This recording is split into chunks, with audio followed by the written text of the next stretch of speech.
नमस्कार विद्यार्थियों। आज हम रीतिकाल के प्रमुख कवि घनानंद का संक्षिप्त परिचय और उनके द्वारा रचित छंदों का अध्ययन करेंगे। जैसा कि मैं आपको पूर्व में बता चुकी हूँ कि रीतिकाल में 3 काव्य धाराएं प्रमुख रूप से चली थी। रीतिबद्ध काव्य धारा, रीति सिद्ध काव्य धारा और रीति मुक्त काव्य धारा। घनानंद रीति मुक्त काव्य धारा के प्रतिनिधि कवियों में अपना विशिष्ट स्थान रखते हैं। घनानंद को प्रेम के पीर का कवि माना जाता है। उनका रचना काल संवत 1746 से संवत 1817 विक्रमी तक माना जाता है। वे रीतिकाल के स्वच्छंद कवि हैं। आचार्यत्व प्रकट करने के फेर में कई रस सिद्ध कवियों ने अपने कवि रूप को भी धूमिल कर दिया था। घनानंद इस लोभ से सर्वथा मुक्त रहे। किंवदंती है कि वे मोहम्मद शाह रंगीले के मीर मुंशी थे। सुजान नामक नर्तकी से उनका लगाव था। दरबारी इसी कारण घनानंद से चिढ़ते थे। दरबारियों के षड्यंत्र के कारण घनानंद को दरबार छोड़ना पड़ा। सुजान ने उनका साथ नहीं दिया। इस कारण घनानंद विरक्त हो गए। इससे जुड़ी जो एक किंवदंती है वह यह है कि घनानंद को के मोहम्मद शाह रंगीले को दरबारियों ने ये कहा कि आपके मीर मुंशी घनानंद बहुत अच्छा गाते हैं, तो घनानंद आप कहिए कि घनानंद गाना सुनाए। जब मोहम्मद शाह रंगीले ने घनानंद से कहा कि गाना सुनाओ, तो घनानंद ने गाना सुनाने से इनकार कर दिया। तो दरबारियों ने मोहम्मद शाह रंगीले से कहा कि आपकी जो नर्तकी है सुजान, उस सुजान को बुलाओ तो घनानंद गाना गा देंगे, क्योंकि उनको वो घनानंद के विरुद्ध षड्यंत्र रच रहे थे और घनानंद इस षड्यंत्र से सर्वथा अनभिज्ञ थे। तो मोहम्मद शाह रंगीले ने सुजान को बुलाया। तो कहा जाता है कि घनानंद मोहम्मद शाह रंगीले की तरफ पीठ करके और सुजान की तरफ मुंह करके तल्लीन होकर के गाना गाने लग गए। घनानंद के द्वारा अपनी इस अवमानना के कारण मोहम्मद शाह रंगीला जो था वो नाराज हो गया और क्रोधित होकर के उन्हें अपने राज्य से बहिष्कृत कर दिया, देश निकाला दे दिया। तो तब घनानंद ने सुजान से कहा कि राजा, इस बादशाह के द्वारा मुझे देश निकाला दे दिया गया, तुम भी मेरे साथ चलो। तो सुजान राजसी वैभव सुख सुविधाओं में जीने वाली, उसने स्पष्ट मना कर दिया कि तुम्हें सजा मिली है, उस सजा का फल तुम ही भोगो, मैं तुम्हारे साथ नहीं चलूंगी। तो सुजान द्वारा घनानंद का साथ न दिए जाने के कारण घनानंद को बहुत पीड़ा हुई और सुजान के प्रति जो घनानंद की आसक्ति थी वह लौकिक प्रेम कृष्ण प्रेम में, अलौकिक प्रेम में परिवर्तित हो गया और घनानंद राज्य छोड़ करके मथुरा में रहने लग गए, पर सुजान को भुला नहीं पाए। उनके लिए सुजान श्री कृष्ण का नाम हो गया। उनकी कविताओं में यह नाम बराबर प्रयुक्त होता रहा है। उन्होंने निम्बार्क संप्रदाय में दीक्षा भी ली थी और नादिर शाह के आक्रमण के समय घनानंद मारे गए। कुछ लोगों का मानना है कि उनकी मृत्यु अहमद शाह के द्वितीय आक्रमण के समय हुई। ये कहा जाता है कि जब इन्होंने आक्रमणकारियों ने आक्रमण किया तो किसी ने कहा कि मथुरा में मोहम्मद शाह रंगीले बादशाह का मीर मुंशी रहता है और उसके पास बहुत अधिक संपत्ति है। तो उन सैनिकों ने जाकर के घनानंद को घेर लिया था, उनसे संपत्ति मांगी जर जर जर, और घनानंद ने मिट्टी उठा करके उनकी तरफ फेंकते हुए कहा रज रज रज, और इस धृष्टता के कारण, उनकी नजर में इस धृष्टता थी ये घनानंद का ये कृत्य, तो इस कारण घनानंद का उनके द्वारा वध कर दिया गया था। घनानंद के संबंध में यह उक्ति सर्वथा सार्थक लगती है।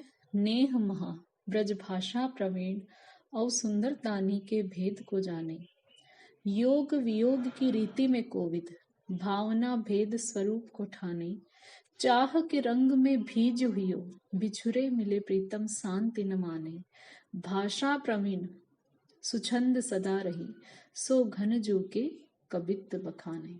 घनानंद के काव्य में ब्रज भाषा का श्रेष्ठ रूप प्रयुक्त हुआ है। भाषा पर जैसा उनका अधिकार था वैसा किसी को भी नहीं मिला। उनकी भाषा भावों की अनुगामिनी तो थी ही, हृदय के स्नेह से सनी हुई भी है। उनके प्रत्येक पद में अनूठी भाव भंगिमा के दर्शन होते हैं। उनके निम्नलिखित कृतियों का उल्लेख मिलता है: सुजान सागर, विरह लीला, कोकसार, रस केली वल्ली, कृपा कंद निबंध, घनानंद कवित्त, सुजान हित प्रबंध, वियोग बेली, इश्क लता, जमुनावस, आनंद घंजू की पदावली, प्रीति पावस एवं सुजान विनोद। घनानंद श्रृंगार रस के कवि हैं और श्रृंगार में भी केवल वियोग पक्ष को ही उन्होंने काव्य रचना के लिए चुना है। वियोग श्रृंगार का उनको श्रेष्ठ कवि माना जाता है। रामचंद्र शुक्ल के मतानुसार प्रेम मार्ग का एक प्रवीण और धीर पथिक तथा जमादानी का ऐसा दावा रखने वाला ब्रज भाषा का दूसरा कवि नहीं हुआ। सुजान को संबोधित है उनकी सारी रचनाएं। सुजान श्रृंगार का नायक भी है और श्री कृष्ण भी। उनके काव्य में लौकिक श्रृंगार का उदात्तीकरण हुआ है। उनके काव्य में प्रेम भाव की गहनता है। अलंकार का चमत्कार तो इनके काव्य में है, पर इनका ध्यान अंतर्वृत्ति निरूपण केंद्रित रहा है।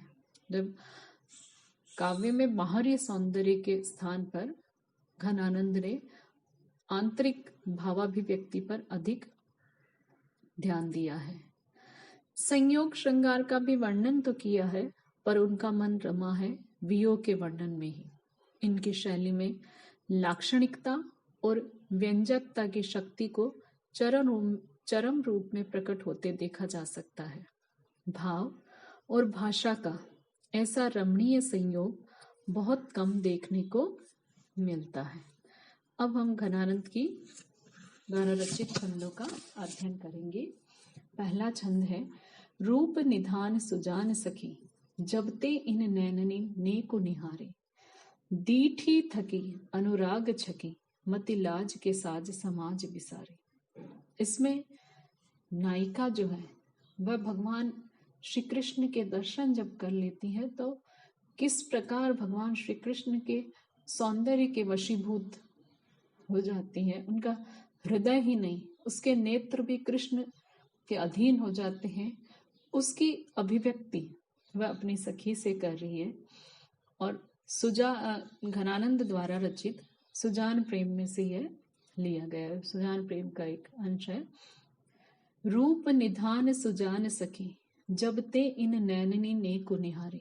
कि हे सखी सुनो, जब से उस सौंदर्य के भंडार, सौंदर्य के स्वामी भगवान श्री कृष्ण को जरा सा मेरे इन नेत्रों ने निहारा है, उनके सौंदर्य का जरा सा दर्शन इन नेत्रों ने किया है, दीठी थकी अनुराग छकी, मति लाज के साज समाज बिसारे।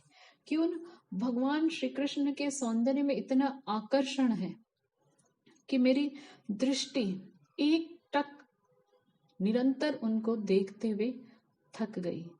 अनुराग छकी मति, और मेरी जो बुद्धि है भगवान श्री कृष्ण के प्रेम से तृप्त हो गई। लाज के साज समाज बिसारे, और इस सांसारिक लोक लज्जा के जितने भी सांसारिक लोक लज्जा का जो मर्यादा के जो बंधन है, मेरी बुद्धि, मेरी दृष्टि और मेरे हृदय ने उन सबको कृष्ण प्रेम में, उनके सौंदर्य के दर्शन करने में सबको विस्मृत कर दिया। सब कुछ कृष्ण के प्रेम में डूब गए और लोक लज्जा का कोई भी भाव मेरे हृदय में विद्यमान, भाव और भय दोनों ही नहीं रहा। एक अचंबो भयो घन आनंद है, नित ही पल पाट उधारे, तारे टरे नहीं तारे कहूं, सुलगे मनमोहन मोह के तारे। वो सखी से कहती है, एक सखी सुनो, एक बड़े अचंबे की बात भी हुई है। घन आनंद है नित ही पल पाट उगारे, कि उन भगवान श्री कृष्ण के प्रेम और सौंदर्य से अभिभूत ये मेरा हृदय जो है वो सदा आनंद में मग्न रहता है। नित ही पल पाट उधारे, और ये पलक रूपी जो किवाड़ है, पलक रूपी जो कपाट है, इनको खोले रख करके निरंतर कृष्ण का ही दर्शन करता रहता है। लेकिन तो भी मेरे हृदय से जो आनंद का सागर मेरे हृदय में कृष्ण प्रेम का उत्पन्न हुआ है, वह बहकर के समाप्त ही नहीं होता। अर्थात भगवान श्री कृष्ण के दर्शन का जो सौभाग्य मिला है, उनके प्रति मेरे हृदय में जो प्रेम और आसक्ति का भाव जगा है, वह रीतता ही नहीं है, भरा ही रहता है। तारे टरे नहीं तारे कहूं, सुलगे मनमोह मोहन मोह के तारे। तारे टरे नहीं तारे, कि मेरे नेत्रों की जो कनिनिका है वह एक टक कृष्ण को देखती है, और मेरे द्वारा कई प्रयास करने पर भी उन कृष्ण के ऊपर से ये नेत्र हटते नहीं है, दृष्टि टलती नहीं है। कहूं सुलगे मन मोहन मोह के तारे, और इतना सब कुछ होने के बावजूद मेरा हृदय जो है, सबके मन को मोहित करने वाले भगवान श्री कृष्ण के मोह में डूबा हुआ मेरा ये हृदय जो है, उनके विरहाग्नि में सुलगता रहता है, जलता रहता है। कि ये कैसी अचंभे की संसार की रीति की बात है। इस छंद में नायिका के माध्यम से घनानंद ने भगवान श्री कृष्ण के प्रति उनके हृदय में जो प्रेम का, उनके सौंदर्य के प्रति जो आकर्षण का और निरंतर दर्शन के लालसा उनके हृदय में जो समाई हुई है, उसका भाव तो प्रकट किया है। तो भी दर्शन मिलने पर भी विरह की आग समाप्त नहीं होती। उसके सुंदर व्यंजना घनानंद ने इस छंद में की है। इस छंद में विरह व्यथा की श्रृंगार भी है, श्रृंगार रस तो है, संयोग भी है, और वियोग की विरह व्यथा भी इसमें प्रकट हुई है।